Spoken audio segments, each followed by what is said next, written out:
इनके बारे में। स्पीड उसी पर वर्क हो रहा है, स्पीड ऑप्शन पे ही वर्क हो रहा है, इसीलिए आपके क्लास को बार बार टाइमिंग को रीशेड्यूल करना पड़ रहा है। क्योंकि उसको जब काम होता है किसी भी एप्लीकेशन पे तो उस एप्लीकेशन को स्टॉप करना पड़ता है। तो पता चला 1 घंटे में जितने पे सुधार हुआ हुआ उसके बाद से फिर आगे बढ़ा देता है आदमी। एक्चुअली सुबह के वक्त में थोड़ा सर्वर पे भी लोड कम रहता है, इसलिए देख रहे होंगे आपको सुबह के टाइमिंग जो 9 बजे है उसको 12 बजे भेजा जा रहा है, थोड़ा थोड़ा डिले किया जा रहा है। Sir geography class Monday, geography Monday Monday Monday Monday Monday done है मंडे। चलो बाबू ये बताइए, अब स्टार्ट करते हैं हम लोग बंदरगाहों के बारे में। बताइए ये वाला जो है तट का नाम क्या है? काठियावाड़ तट। ये कोंकण, कन्नड़, मलयाबार, ये किनारी मलाबार के बाद कोरोमंडल, उत्तरी सरकार, और ये वाला तट था आपका उत्कल तट। अब उसके आगे हम लोग बढ़ते हैं।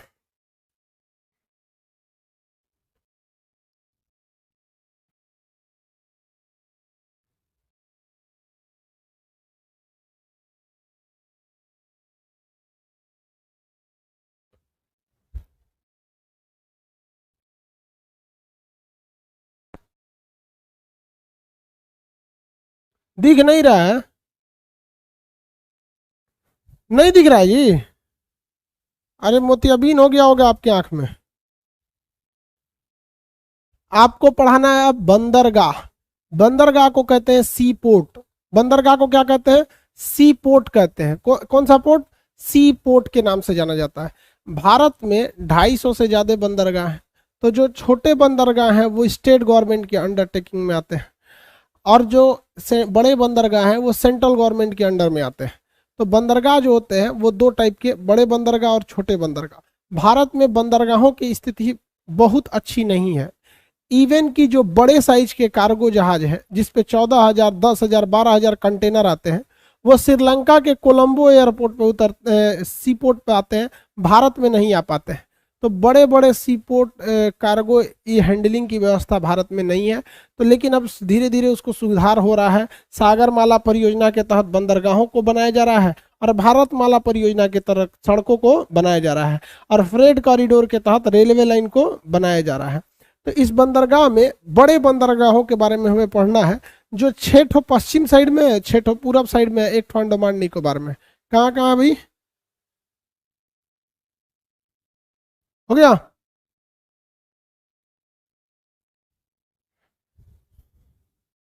देखिए इस बड़े बंदरगाहों में सबसे पहले हम लोग सीक्वेंस में देखते हैं।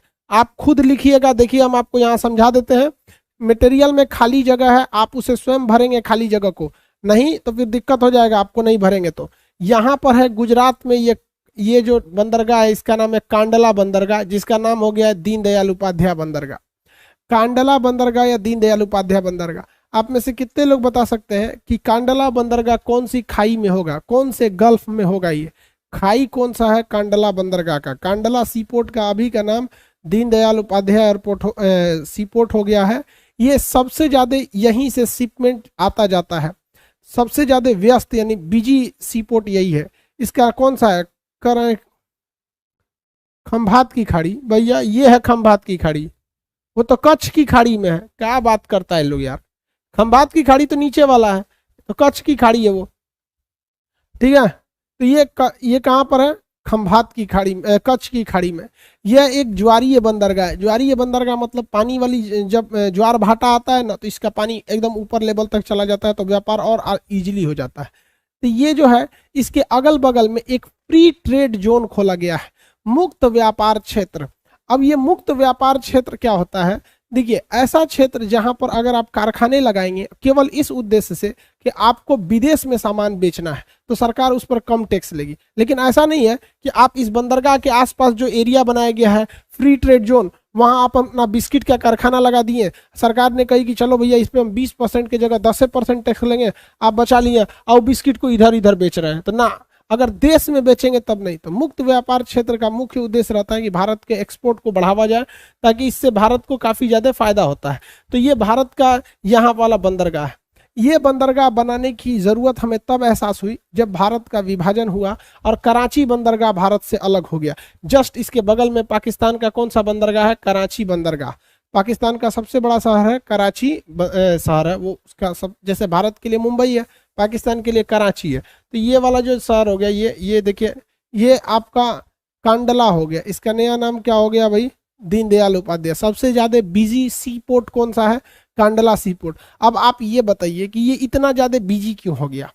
आखिर क्या वजह है कि इससे इतने ज्यादा मतलब ये सब होने लगे? सब मेन रीजन बताइए इसके विकसित होने का। अभी तो रेलवे लाइन भी इसके आसपास में बिछाई जा रही है।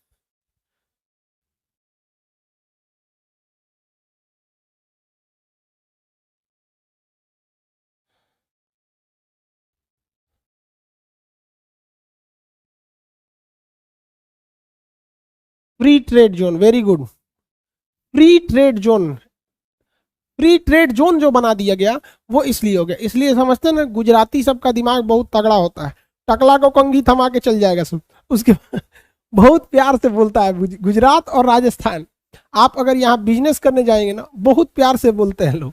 और एक चीज और है, ये लोग मतलब ना किस तरह से बताए, ठग बुद्धि नहीं होता है इन लोग के पास। जैसे अगर आप यूपी बिहार में आएंगे, अगर कोई कोई दुकानदार है, उसके पास 10 ठो कोई सामान है, उसमें 2 ठो हल्का सा डिफेक्टेड है, मतलब उसमें कम थोड़ा सा टूट फूट गया, हल्का सा डिफेक्टेड है, तो वो सोचेगा कि पहले एकरे बेच के निकालते। बट गुजरात और इस राजस्थान वाले सब जो होते हैं, वो बिजनेस माइंडेड होते हैं। वो कहते हैं कि अगर एक बेच देंगे ना तो दोबारा नहीं आएगा, कहेगा खराब बेच रहा है, उससे अच्छा दो, इसको वापस कर दो। तो वो लोग बिजनेस माइंडेड बहुत होते हैं। अगर आप इस ध्यान से देखेंगे तो गुजरात और राजस्थान वाले बेसिकली ये लोग बिजनेस माइंड, गुजराती तो और ज्यादा बिजनेस माइंड होता है। तो इन लोग का यहाँ पे बहुत ज्यादा ये बंदरगाह और अच्छा काम कर दिया। गुजरात में और भी बंदरगाह है, बस वो छोटे बंदरगाह है, जैसे पिपाओ बंदरगाह है, मुंद्रा बंदरगाह है, दहेज बंदरगाह है। तो ये छोटे बंदरगाहों के श्रेणी में आते हैं, इसको भी हम अभी बताएंगे। लेकिन ये कांडला बहुत बड़ा बंदरगाह बिहार में नहीं भाई, बिहार में भाई बड़ा बड़ा, बिहार में समस्या भी क्या चीज है समझो यार, क्या होता है वहां पर।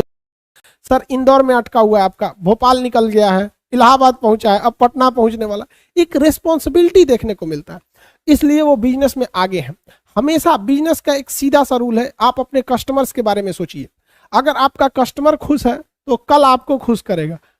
बस ये चीज अब ध्यान से देखो भैया। बिजनेस का क्लास तो हम ना ले रहे हैं जो हम आपको बिजनेस स्ट्रेटेजी पढ़ाएंगे। इसके लिए बिजनेस के लिए Indian institute of management IIM अभी बहुत ज्यादा होता है। IIM में सबसे famous IIM ABC, Ahmedabad, Bangalore, Kolkata, IIM।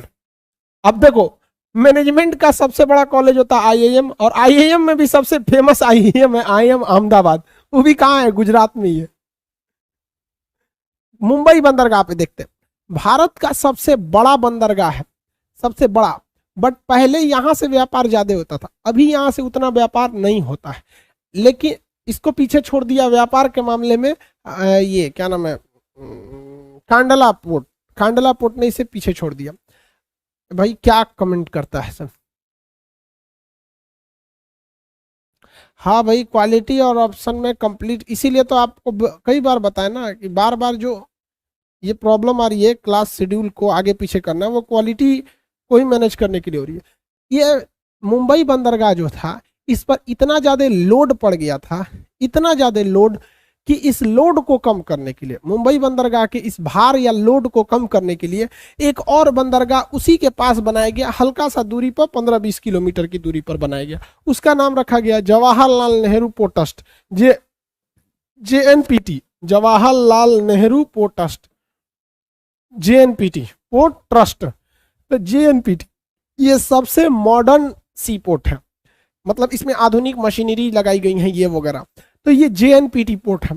तो अभी जो है वो सबसे मॉडर्न पूछेगा, सबसे मॉडर्न तरीका से, तो वो कौन सा हो जाएगा भैया? आपका JNPT सबसे मॉडर्न है, आपका जवाहरलाल नेहरू बंदरगाह। इसके बाद गोवा में आता है मुर्मुगांव बंदरगाह।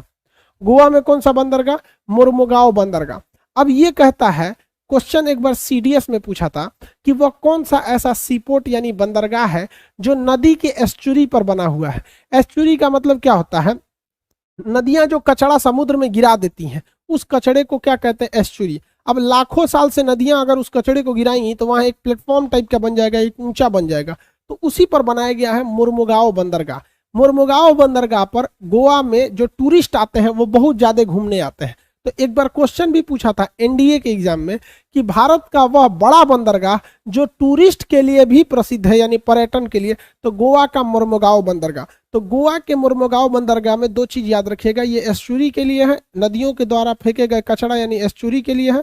दूसरा, यहाँ पर जो है ये एस्चुरी के बाद ये पर्यटन के लिए भी फेमस है। पर्यटन मतलब समझते हैं ना, टूरिस्ट जो आते हैं, टूरिस्ट इकोनॉमी में बहुत बड़ा रोल अदा करके जाते हैं। समझ में आ गया? आगे बढ़े,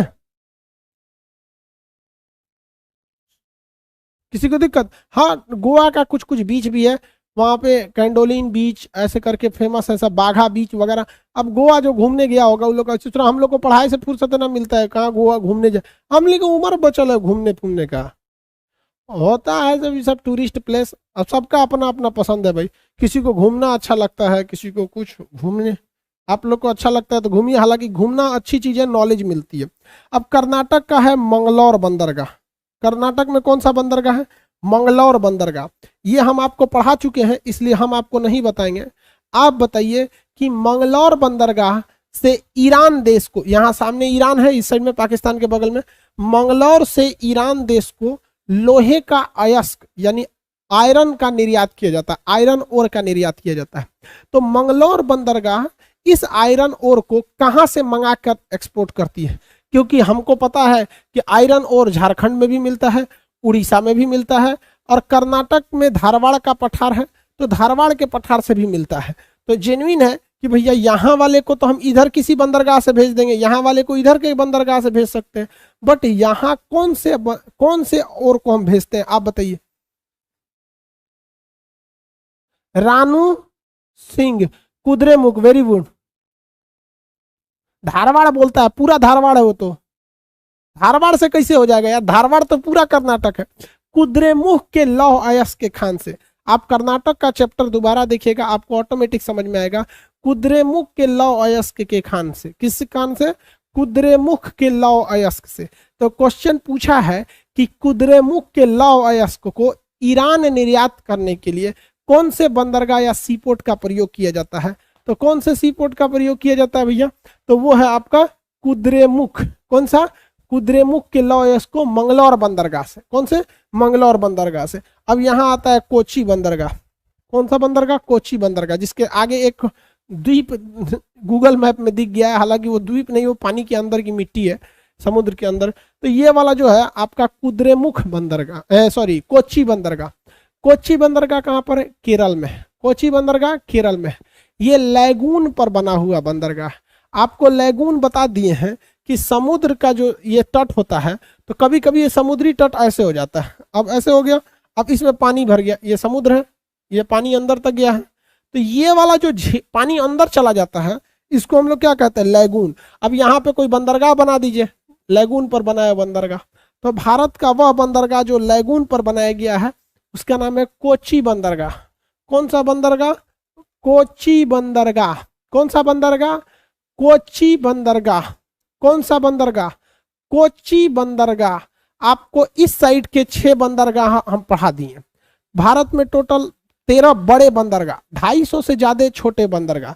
तो 6 बड़े बंदरगाह इस साइड में, 6 बड़े बंदरगाह इस साइड में, और एक अंडमान निकोबार में। अब हम यहां से आपसे क्वेश्चन पूछते हैं, भारत का सबसे मॉडर्न सी पोर्ट कौन सा है? हल्ला क्या करता है रे तुम पंखा?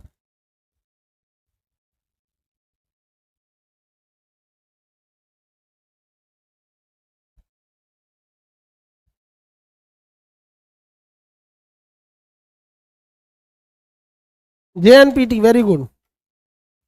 JNPT। कौन सा? JNPT। चलिए आगे देखते हैं हम लोग। ये तो JNPT हो गया। भारत का सबसे बड़ा बंदरगाह, सबसे बड़ा बंदरगाह, फटाफट। भारत का सबसे बड़ा बंदरगाह जो साइज में बड़ा,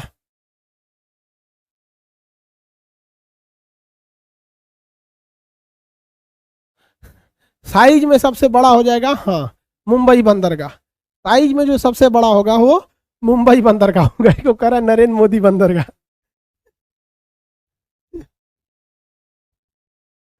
चलो ध्यान से देखते हैं, नरेंद्र मोदी कौन बंदरगाह हो गया है, स्टेडियम है।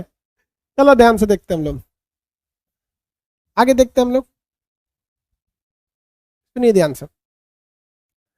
अगला क्वेश्चन बताएंगे, वह कौन सा ऐसा बंदरगाह है जो नदी के एस्चुरी पे बनाया गया है।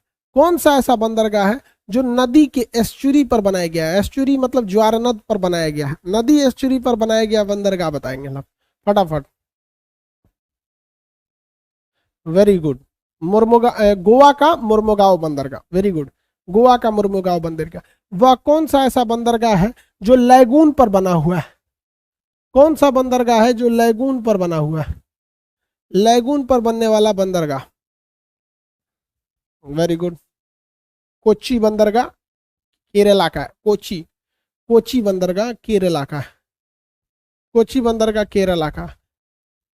कितने लोग बता सकते हैं कि वह कौन सा बंदरगाह है जो जहां के पास मुक्त व्यापार क्षेत्र खोला गया है, फ्री ट्रेड जोन बनाया गया है। वह कौन सा बंदरगाह है जिसके पास फ्री ट्रेड जोन बनाया गया है। ऑन विच बंदरगाह, on which sea port, sea port, very good, Kandla. हाँ, कांडला का ही नाम क्या है, वही भैया आप कांडला का नाम दीनदयाल उपाध्याय। देखो नाम से कंफ्यूजन नहीं हो जाएगा आप लोग, थोड़ा नाम चेंज होते रहते हैं, कंसेप्ट पे ध्यान दीजिएगा, ठीक है। नाम से कोई खास बहस नहीं है। आप कल कोई भी, कल को कोई और प्रधानमंत्री बने या कुछ बने तो नाम चेंज हो सकते हैं, ऐसा कोई जरूरी नहीं, नाम चेंज करना इंडिया में बहुत बड़ा बात नहीं रहता। अब हम लोग इस साइड में आते हैं, ईस्टर्न कोस्ट में। ये आप भर लेंगे कि नहीं भर लेंगे। आप सादा नक्शा में इस तरह डॉट डॉट बनाइएगा, 1 2 3 लिखिएगा। उसके बाद से मटेरियल में जहां आपके लिखा है कांडला, तो वहां आपको बाकायदा लिखना पड़ेगा, इस तरह से लिख लेंगे ना, कांडला बंदरगाह, कांडला, ऐसे वहां लिख लेंगे। क्या चीज, तो पहला लिखेंगे दीनदयाल, इससे आपको समझ में आ जाएगा कि इसका नाम क्या हो गया, दीनदयाल हो गया। कॉमा देंगे, क्या लिखेंगे, मुक्त व्यापार, मुक्त व्यापार। अब जैसे मुक्त व्यापार हुआ सबसे ज्यादा व्यस्त हो गया, तो व्यस्त बंदरगाह, व्यस्त ऐसे ही लिखाता है जी, हिंदी में इंग्लिश लिख देते हैं बिजी सी पोर्ट, बिजी सी पोर्ट, सबसे बिजी हो गया। और क्या है, ये ज्वारीय बंदरगाह है कि यहाँ पे वाटर लेवल जो होता है ना, ये जब भाटा आता है तो वाटर लेवल ऊपर हो जाता है यहाँ का और नीचे हो जाता है, तो अक्सर इस यहाँ पे कुछ ज्यादा देखा जाता है, तो यहाँ लिख सकते हैं ज्वारीय बंदरगाह, ज्वारीय बंदरगाह गाह, ऐसे ही लिखना आपको। लिख सकते हैं या नहीं, हाँ या ना बोलिए, हमको लिखवाना पड़ेगा कि आप होशियार हैं, लिख सकते हैं।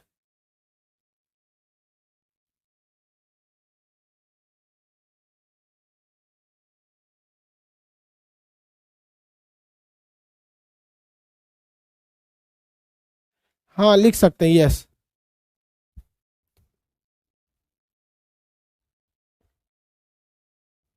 एक तो कह रहा है सर आप भोजपुरी को बदनाम क्यों करते हैं, देर बैल कहीं का बदनाम क्यों करते हैं, हमरा का जरूरत है बदनाम कैला बिना क्यों के।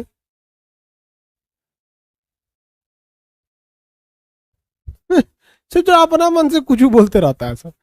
ये हो गया ना। अब हम सेकंड नंबर पे आते हैं। ऐसे ही अगर आपको लिखना रहेगा जेएनपीटी के बारे में, सपोज मुंबई के बारे में, हम यहाँ लिख देते हैं मुंबई, मुंबई बंदरगाह के बारे में क्या लिखेंगे, सबसे बड़ा है, सबसे बड़ा है, मुंबई बंदरगाह क्या है, सबसे बड़ा है।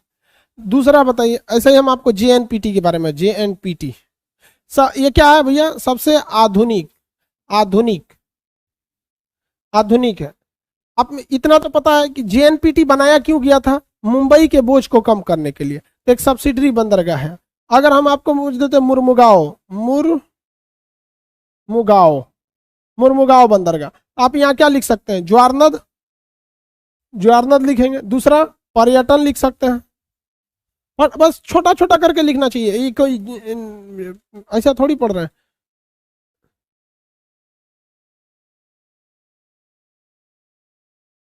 हो गया। ऐसे ही अगर हम आपसे पूछ देते हैं ये क्या नाम है आपका, कांडल, ये मंगलौर बंदरगाह, तो कुद्रेमुख के लॉयस को ईरान। कोच्चि का पूछते हैं तो ज्वारीय लैगून पर स्थित बंदरगाह, लैगून पर स्थित बंदरगाह, इस तरह भरिएगा, सादा नक्शा में भी भरना है आपको। चलिए अब यहाँ आते हैं हम लोग स्पोर्ट पर, ईस्टर्न कोस्ट पर, मतलब पूर्वी साइड में, ईस्टर्न कोस्ट पर देखते हैं। 6 उस साइड में देख लिए थे, अब यहाँ देखते हैं 7वां नंबर। ये है आपका, कितने लोग बता सकते हैं, यहाँ पे आपको मतलब तूतीकोरिन बंदरगाह मिलेगा। कौन सा बंदरगाह? तूतीकोरिन बंदरगाह।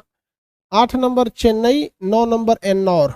देखो सबसे ज्यादा बड़े बंदरगाहों की अगर श्रेणी पूछेंगे, सबसे ज्यादा बड़े बंदरगाहों की श्रेणी, छोटे की नहीं बड़े, तो वो कहाँ मिलेगा? आपका तमिलनाडु में मिलेगा। 3 बड़े बंदरगाह मिलेंगे तमिलनाडु में। तमिलनाडु में कुल कितने बड़े बंदरगाह मिलेंगे भैया?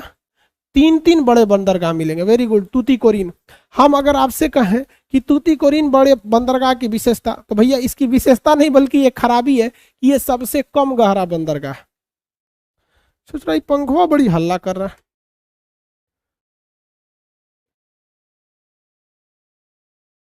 हल्ला क्या करता है रे? सोच रहा तू नहीं घन घन घन घन करेगा।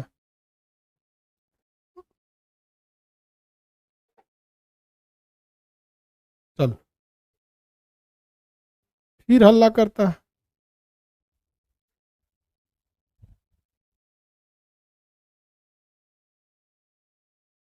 क्या छतरिया खोल देने लायक है आगे का? ऐसे खाली फड़ फड़ फड़ फड़ू बोलेगा।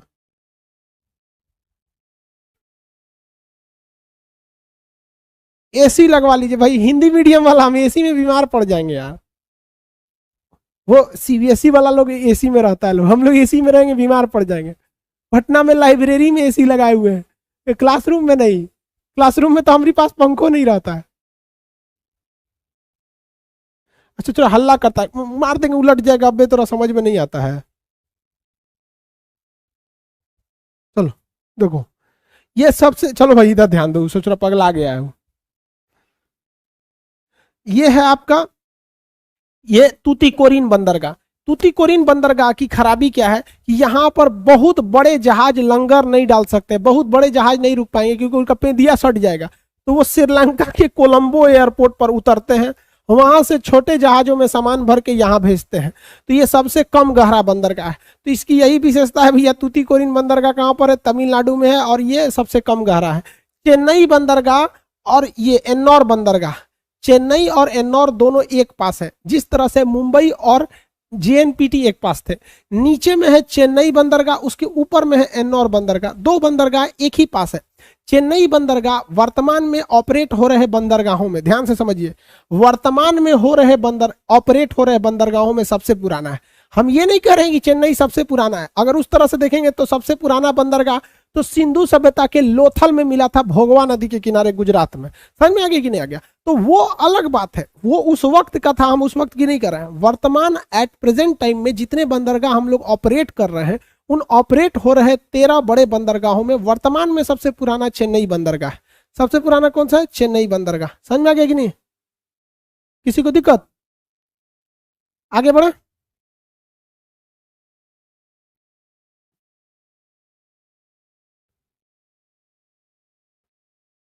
देखो भैया यहाँ देखो, ये बंदरगाह हो गया आपका तूतीकोरिन बंदरगाह, ये बंदरगाह हो गया चेन्नई बंदरगाह।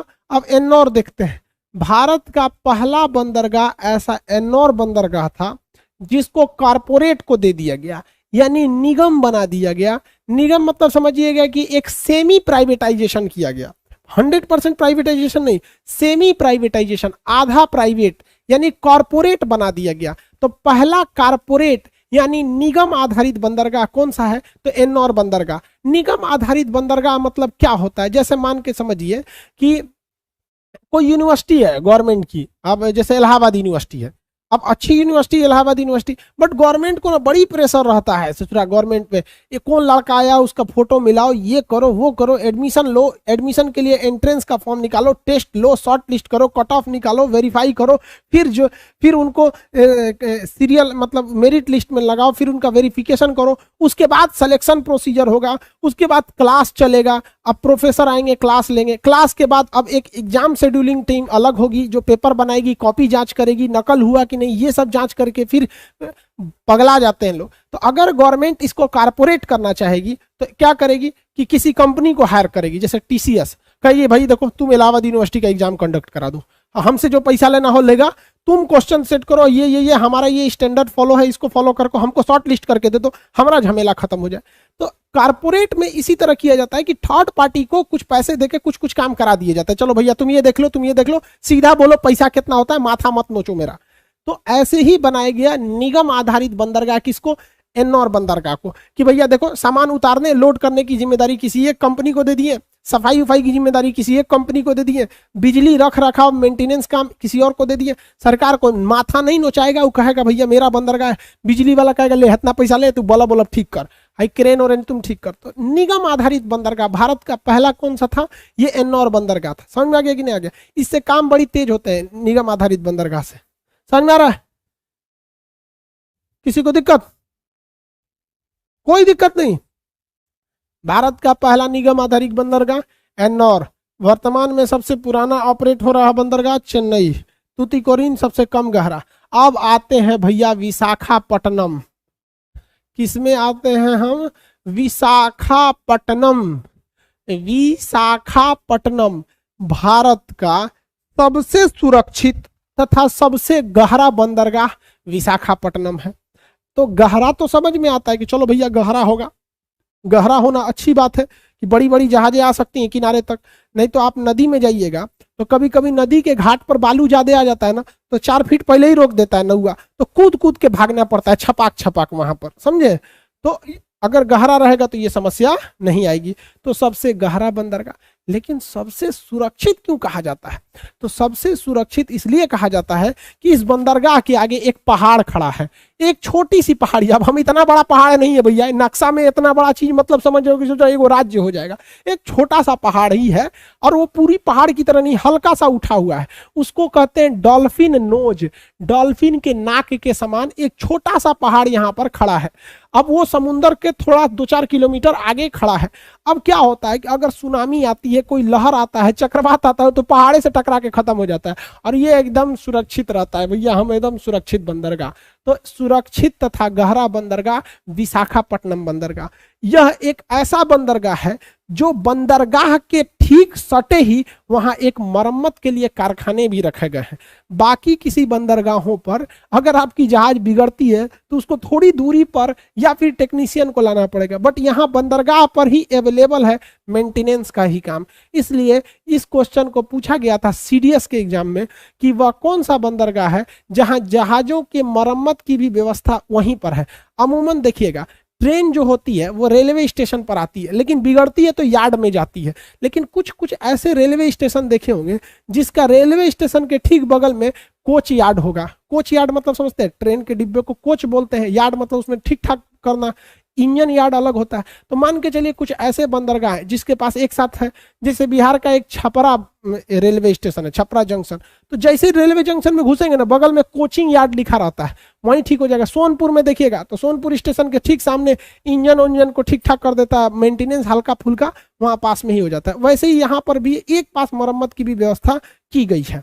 तो ये क्वेश्चन याद रखिएगा, वह कौन सा बंदरगाह है जिसके आगे एक पहाड़ी खड़ी है? वह कौन सा बंदरगाह है जिसके आगे एक पहाड़ी खड़ी है? तो विशाखापट्टनम। सबसे सुरक्षित विशाखापट्टनम, सबसे गहरा विशाखापट्टनम, पूर्वी साइड में सबसे बेहतरीन बंदरगाह तो विशाखापट्टनम, और पश्चिमी साइड में तो जेएनपीटी, पश्चिमी साइड में सबसे बेहतरीन जेएनपीटी। बट बीजी की बात करेगा तब आपका कांडला, बीजी की बात करेगा तो कांडला। आगे बढ़े,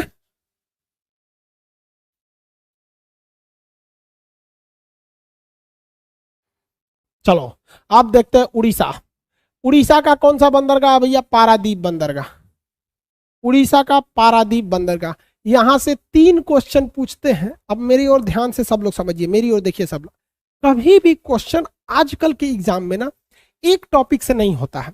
जैसे आज के वक्त में किसी को अगर घर पे खाना खिलाने के लिए बुलाइएगा तो आप अगर उसको मान के चलिए कि चावल दाल और सब्जी दे देंगे, कहेगा दूर साला चावल दाल सब्जी दिया। लेकिन उसको कुछ मत कीजिए, गुजरात और राजस्थान वाला मॉडल अपनाइए। गुजरात राजस्थान में खाना खाने जाएंगे ना, 10-20 आइटम रख देगा लोग। उसमें थोड़ा सा कढ़ी रख दीजिए, 3 किस्म का चटनी रख दीजिए, 2 किस्म का सलाद रख लीजिए, एगो पापड़ रख दीजिए, एगो मिठाई के लिए लड्डू रख लीजिए, एगो हलवा तनी सा रख दीजिए, तनी मनी कर दीजिए तो बड़ी बेहतरीन लगता है। समझा गया कि नहीं? हालांकि ज्यादा वो खाना वाला वो सब छोटा छोटा आइटम रहता है, बहुत ज्यादा नहीं खाता है, लेकिन थोड़ा सुंदरता लगती है। आजकल के एग्जाम में ससुरा एग्जामिनर भी यही कर रहा है, वो क्वेश्चन पूछेगा बंदरगाह से, लेकिन ससुरा लपेट लेगा 3-4 गो कॉन्सेप्ट यहीं से, कहेगा कि वह कौन सा बंदरगाह है जहां चावल निर्यात के लिए फेमस है। ले माथा ठनक जाएगा, चावल निर्यात के लिए। तो आपके दिमाग में आना चाहिए कि चावल अनुसंधान केंद्र भारत में कहाँ है। तो भारत में चावल अनुसंधान केंद्र बताइए कहाँ पर है भैया, सब लोग बताओ जल्दी जल्दी जल्दी जल्दी। भारत का चावल अनुसंधान केंद्र कहाँ है? देखिए इंडिया वर्ल्ड की बात करेंगे तो मनीला में है। भारत का चावल अनुसंधान केंद्र जल्दी जल्दी बताओ। अरे उड़ीसा बोलता है बकलोल, कटक बोल, कटक, हाँ कटक में है। कहाँ पे है? कटक। और कटक शहर चावल अनुसंधान केंद्र है। और कटक के पास सबसे करीब का जगह कौन सा हो जाएगा? तो वो हो जाएगा पारादीप बंदरगाह। तो रेलवे एनटीपीसी 2015-16 में जो था वो वाले में एक एग्जाम में क्वेश्चन पूछा था, 15-16, उस समय तो आप लोग छोटे होंगे लोग, तो उस एग्जाम कई वो एग्जाम का बचल है अभी तक। तो वहां पे क्वेश्चन पूछा था कि चावल निर्यात के लिए प्रसिद्ध बंदरगाह, तो चावल निर्यात के लिए प्रसिद्ध बंदरगाह पारादीप बंदरगाह। क्यों पारादीप? क्योंकि बगल में है आपका कटक। दूसरा, किस बंदरगाह से भारी जल का आयात निर्यात होता है? तो भारी जल D2O, आप बताइए, हम उड़ीसा पढ़ा रहे थे, तो भारी जल का आयात निर्यात भारी जल अनुसंधान केंद्र उड़ीसा के तालचर में था। तो उड़ीसा के तालचर से यहाँ भारी जल का आयात निर्यात पारादीप बंदरगाह से होता है। इसी पारादीप बंदरगाह के जस्ट बगल में कुछ दिन पहले नरेंद्र मोदी जो थे वो रिफाइनरी का उद्घाटन करके आए हैं। तो इसी जो पारादीप बंदरगाह है उसके बगल में ऑयल रिफाइनरी भी खोली गई है। ऑयल रिफाइनरी भी खोली गई है। ऑयल किस बंदरगाह के पास ऑयल रिफाइनरी है? तो पारादीप। भारी जल के लिए पारादीप बंदरगाह फेमस है। भारी जल के लिए तालचर, लेकिन भारी जल के आयात निर्यात के लिए पारादीप बंदरगाह। चावल निर्यात के आयात निर्यात के लिए पारादीप बंदरगाह। समझ में आ गया कि नहीं आ रहा? बंदरगाह अलग अलग होते हैं, किसी को कोई दिक्कत नहीं।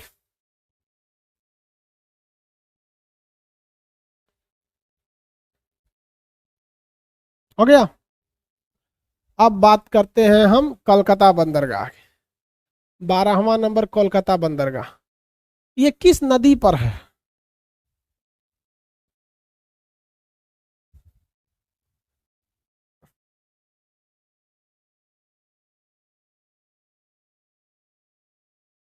सर आजकल यूएफओ बहुत दिख रहा है। दिखने दो, यहाँ एलियन नहीं आएंगे, सब पता है, सबकी सचुरा। पृथ्वी पे एलियन नहीं आएगा, क्योंकि उनको पता है कि अगर एलियन आ गया तो सबसे पहले पकड़ के उसका कोरोना जांच होगा, फिर उसका ब्लड जांच करेगा सर, सीटी स्कैन करेगा, एमआरआई करेगा, उसका ईसीजी चेक करेगा, अल्ट्रासाउंड करेगा। इतना ना उस साला का ऑपरेशन करके खोल खाल के देखेगा सर कौन सी है यहाँ पे। तो बेचारा एलियन अगर आ भी गया तो अपना रिमोटवा खोजेगा और ई गोला पे छोड़ के ऊ गोला पे चल जाएगा, क्योंकि यहाँ जाएगा तो खाली रॉन्ग नंबर लगेगा। इसलिए यूएफओ से डरने की जरूरत नहीं है, ई गोला एकदम सुरक्षित है। हुगली नदी पर, वेरी गुड, हुगली नदी पर। हुगली नदी, देखिए सी पोर्ट हो, सी पोर्ट या एयरपोर्ट, तो पोर्ट का मतलब क्या होता है? किसी चीज को लगाने का जगह।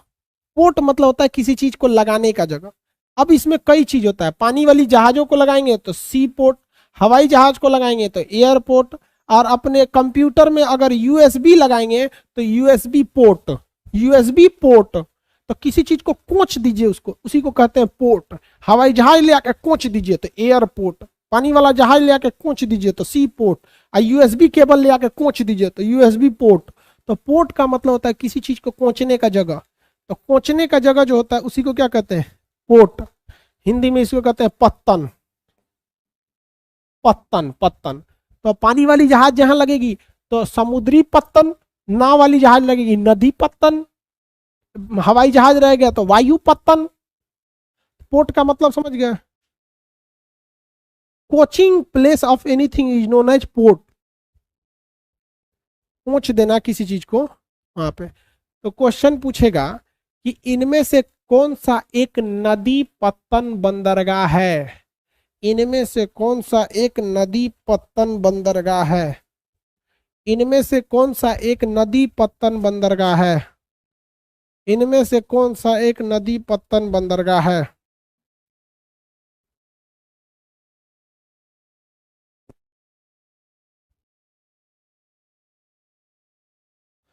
अरे भाई कोलकाता बंदरगाह।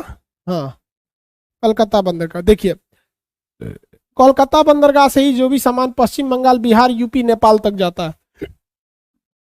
नेपाल अगर चाइना से सामान मंगाता है ना, देखिए नेपाल, ये चाइना है, तो चाइना अगर नेपाल को सामान बेचता है ना, केपी शर्मा ओली को चाइना, तो चाइना यहाँ से नहीं भेजता है, बंदरगाह से भेजता है, कलकत्ता बंदरगाह। और यहाँ ट्रक से आती है यहाँ पर, और इसके बाद ये इस एरिया से घुस जाती है नेपाल में, यहाँ वाले एरिया में। तो ये इतना टफ टेरेन होता है, क्योंकि यहाँ पे माउंट एवरेस्ट खड़ा है, इतना ना पहाड़े है कि दूसरा हालत खराब हो जाएगा। उधर से महंगा पड़ जाएगा, इधर से सस्ता पड़ता है।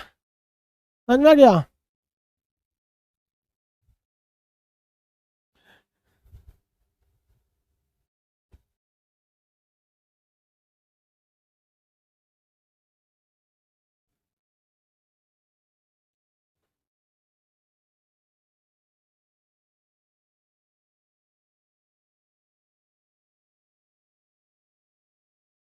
चलिए देखो, ये समझ में आ गया। 13वां बड़ा बंदरगाह कहाँ पर है? 13वां बड़ा बंदरगाह पोर्ट ब्लेयर में। 13वां बड़ा बंदरगाह पोर्ट ब्लेयर में है। 13वां बड़ा बंदरगाह पोर्ट ब्लेयर में है। 13वां बड़ा बंदरगाह पोर्ट ब्लेयर में। ओके, चलो ध्यान से, 13वां बड़ा बंदरगाह पोर्ट ब्लेयर।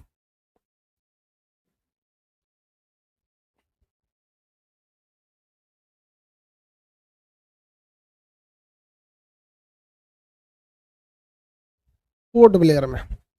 अब छोटे बंदरगाहों की संख्या कितनी है भैया? 250 से ज्यादा है। लेकिन कुछ कुछ छोटे बंदरगाह भी बहुत फेमस हो जाते हैं। कुछ कुछ छोटे बंदरगाह भी बहुत फेमस हो जाते हैं। जैसे धमरा बंदरगाह। धमरा कहाँ है? उड़ीसा में। मुंद्रा बंदरगाह गुजरात। पिपाओ बंदरगाह गुजरात। दहेज बंदरगाह गुजरात। तो कुछ ऐसे छोटे बंदरगाह भी हैं जो अपने आप में काफी बड़ा योगदान किए हैं। तो कुछ छोटे बंदरगाह भी अपने आप में बड़ा भारी योगदान दिए हैं। तो ऐसे बंदरगाहों को भी हमें नहीं भूलना चाहिए। सर यूपीपीसीएस के लिए कुछ क्रैश कोर्स की बात करेंगे, ये सारी चीजें जुलाई में। अभी आपको पता है हम कहाँ से क्लास ले रहे हैं? नहीं, आपको केवल ये बोर्ड दिखता है 6x4 का। आपको केवल चार दो गो चीजें दिखेगा, 6x4 का, एगो आपको खान सर दिखाई देंगे। खान सर, हाँ 6x4 है, यही चीज दिखता है। और ये नहीं दिखता है कि कहाँ पे है अभी हम।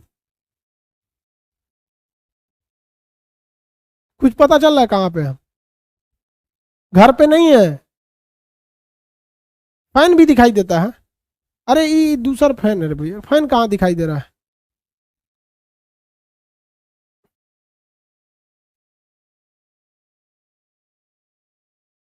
वो कह रहा है दिल्ली में है।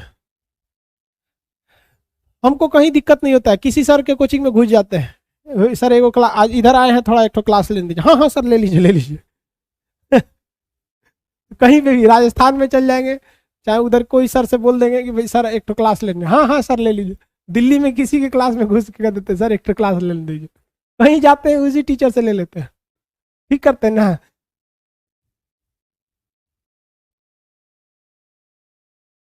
मामा क्या नहीं रे भाई, तू कर रहा है पाकिस्तान में, पाकिस्तान में ही बोर्ड मिलेगा तुरा ही। पाकिस्तान में आया चाह का भट्टी पे पढ़ा रहा है। नहीं भाई देखो, हमको कहीं जाते हैं सारे टीचर लोग से रहता है, चाहे वो राजस्थान जाए ज़्यादा दिक्कत होगा, सुभाष चरण सर से कहेंगे, चाहे निर्मल गहलोत सर हैं वहाँ उनसे कह देंगे सर एक तो क्लास लेना है, दे देते हैं लोग। चलो, इसलिए हम कहाँ पे हैं इसलिए आप लोग को समझ में नहीं आ रहा है। मैं आप फोकस कीजिए सामने। अब बस हमको देखिए, ये हो गया आपका बड़े बंदरगाह। अब थोड़ा सा छोटे बंदरगाह पे देखते हैं। छोटे बंदरगाह में यहाँ पर धमरा बंदरगाह, ध्यान से समझिए। ये जो बंदरगाह कौन सा है? धमरा बंदरगाह, उड़ीसा का ये छोटा बंदरगाह है। ये छोटे बंदरगाह में ये लेकिन बहुत फेमस है, काफी प्रोग्रेस है। इस तरह से इसका डेवलपमेंट है, जैसे कि ये बड़े बंदरगाह को टक्कर दे रहा है, बड़े बंदरगाहों को टक्कर दे रहा है। गुजरात में 3 छोटे बंदरगाह जो बहुत फेमस है, एक पिपाओ बंदरगाह जो रिलायंस मतलब उसको देख रेख कर रहा है, एक मुंद्रा बंदरगाह जिसको अडानी मेनली देख रेख कर रही है, एक दहेज बंदरगाह जो है ना ये केमिकल्स के आदान प्रदान के लिए। तो गुजरात में 3 बड़े बंदरगाह, मुंद्रा अडानी के देख रेख में, पिपाओ रिलायंस का वहां बहुत ज्यादा शेयर है रिलायंस का, तो मुंद्रा मुंद्रा, पिपाओ और दहेज तो फुली गवर्नमेंट के अंडर में है। दहेज बंदरगाह, कौन सा बंदरगाह बाबू? दहेज बंदरगाह जो है वो मेनली आयात और निर्यात के लिए होता है। किसके आयात और निर्यात के लिए होता है? तो रसायनों के आयात के लिए। बहुत बार कुछ ऐसे केमिकल्स को ले आना और ले जाना होता है जिन केमिकल्स में अगर थोड़ी सी भी गलती होगी तो आग लगने की संभावना हो सकती है या ब्लास्ट होने की संभावना हो सकती है। तो ऐसे चीजों के लिए भारत सरकार ने एक अलग ही बंदरगाह बना दिया है जिसका नाम है आपका दहेज बंदरगाह। तो वहां जितने वर्कर हैं वो फुली इक्विप्ड होते हैं, उस तरह का मास्क पहन के, उस तरह के ड्रेस को पहन के। जिस तरह से हॉस्पिटल में ही कोरोना का हॉस्पिटल अलग था या फिर उसी हॉस्पिटल में एक अलग एरिया बना दिया गया था, भैया ये कोरोना वार्ड है, क्योंकि वो बहुत ज्यादा संक्रामक था। उसी तरह भारत सरकार ने आज से 25 साल पहले ही रसायनों के आयात निर्यात के लिए, जिससे कि इनमें हैवी गैस रिसाव का खतरा हो सकता है या आग और विस्फोट का खतरा हो सकता है, तो इससे बचने के लिए एक अलग बंदरगाह बना दिया जिसका नाम रखा गया दहेज बंदरगाह। क्वेश्चन पूछेगा आपसे कि भारत में रसायनों के आयात और निर्यात के लिए कौन सा बंदरगाह है? तो दहेज बंदरगाह। दहेज मत लीजिएगा आप लोग, हमारे कहने ना कहने से कोई फर्क पड़ता है?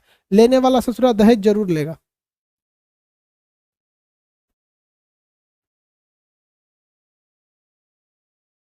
आगे बढ़े। दहेज बंदरगाह,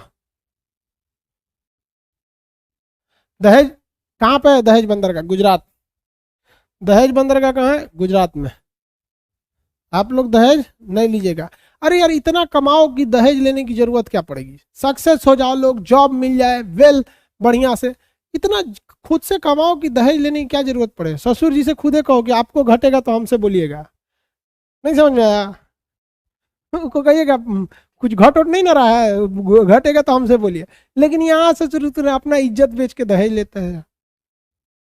लड़की सबको भी कहते हैं जहाँ पे दहेज लिया जाए जिस ससुराल में, उस ससुराल को ससुराल नहीं हॉस्टल समझना है, क्योंकि तुमने पहले फीस दे रखा है जिसका नाम है दहेज। जिस तरह हॉस्टल में आप लोग किराया देती हैं, किराया दे दी बस। अब हॉस्टल का मालिक कौन? जो वार्डन है, तुम हटो काम खत्म, पैसा लिए हो जाओ यहाँ पे। ससुराल भी वैसे ही है, प्रीपेड। अगर दहेज ज्यादा लिया जाए तब नॉर्मल में, मतलब इन द सेंस क्या है कि दहेज, अगर दहेज खत्म हो जाए तो लोग लड़कियों की शिक्षा पे ज्यादा जोर देंगे। तो ये दहेज नहीं है, ये दूसरा दहेज है। बंदरगाह का नाम है दहेज। मुंद्रा बंदरगाह किसके मतलब मुंद्रा बंदरगाह को कौन सी कंपनी मतलब मेंटेनेंस का काम करती है वहां पर?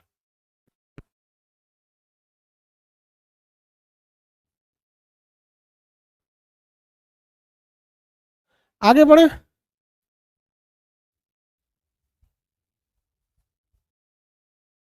अडानी। अब पिपाओ पे कौन काम करता है? पिपाओ किसके अंडर में है? पिपाओ, पिपाओ